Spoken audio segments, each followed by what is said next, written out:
What motivated me is the kind of patients we see. Most of the patients we see in a general medicine OPD are back pain, neck pain, and of course some rheumatological conditions. The place where I worked, there were no rheumatologists nearby. So I thought this would help me in making a better diagnosis and also help me decide when to refer to a rheumatologist.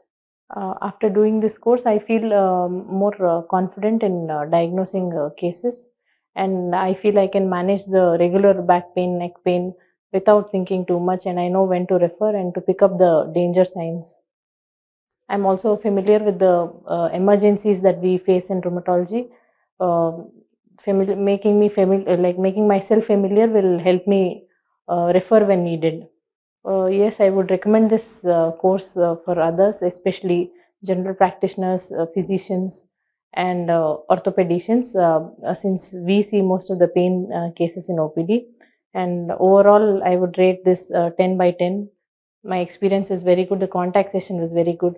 There's a lot of effort put in by the staff here and by the BBH and by the faculty. So I'm very glad I made it here.